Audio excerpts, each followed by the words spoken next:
And moving on to a confirmation of a CNBC-TV18 news break. Just months after getting relief from the Supreme Court, JSW Steel has sold a 50% stake in Bhushan Power to a Japanese conglomerate, JFE. But the details of the deal remain important, and Nigel is right here to tell us just that. Nigel, morning. Well, that's right. JSW Steel and JFE, they have announced that 50-50 joint venture to house BPSL's 4.5 million ton integrated steel plant, which can be scaled up to 10 million tons. JFE will invest close to around 15,700 crores. This will be done in two tranches for around 50% equity stake. Well, let's give you an idea in terms of the valuation snapshot. The derived equity value of the JV will work out around 31,500 crores odd, while the net debt in the JV will be ballpark around 21,500 crores.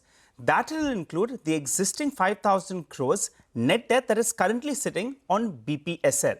Hence, it brings us to the enterprise value of around 53,100 crores, which is the figure that the street sniffed, though it is not as straightforward as what the street would have liked to see. So the implied valuation is approximately 12 to around 13 times its forward EBITDA. Remember, JFE's earlier bet in JSW Steel paid off big time, because around 15 years ago, they had invested 4,800 crores for 15% stake, which is today worth a whopping 42,000 crores. So that's about the valuation.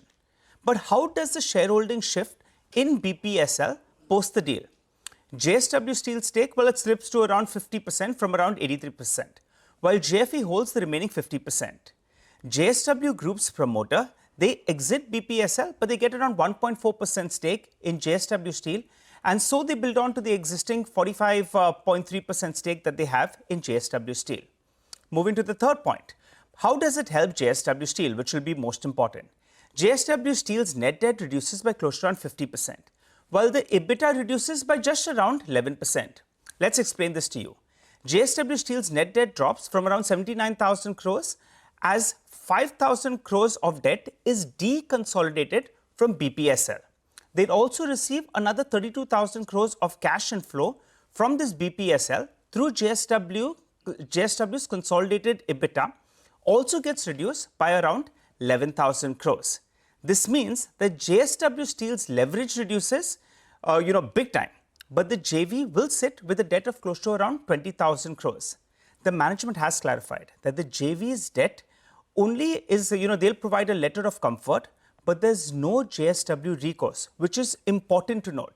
So big debt reduction is what you're going to see at the cost of close to 11 to 12% of their EBITDA. Brokerages, they are enthused with the deal. Nuvama calls the deal value creative and says that it adds close to 37 rupees per share to their fair value, but they maintain a reduce with a target price of around 1,050 because of valuations being at a little higher levels, and also the risk of earnings cuts because of prices that are weak. Motilal, they see strong positives as it supports JSW's deleveraging plan, with its net debt to EBITDA slipping from a close to around 3 to around 1.7 by FY27. Motilal expects double-digit revenue growth, and they expect things to look up for the company because of the capacity ramp-up, the price recovery that they're factoring in. So they have a buy rating target price of 1,350. In fact, I caught up with the management, Mr. Jayant Acharya, the joint MD and CEO of JSW Steel. Let's listen in to what he had to tell me. This deal gets 32,000 plus crores of cash into JSW Steel.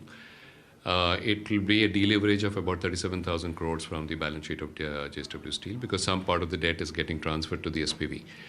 This is for 50% of the equity, which JFE will finally own. The balance 50% stays with us. 30th September, our debt was about 79,200 crores. And this 37,000 crores of deleveraging, where 5,000 crores moves out of our balance sheet because it will get deconsolidated post to joint control. And the balance of 32,500 crores of cash, net of taxes, will come in to deleverage our numbers. So therefore, in the range of 36,500 odd crores should be the number which will be used to deleverage the asset or spend on alternate capex in the near future. The management of JSW Steel there on that mega deal. Take a short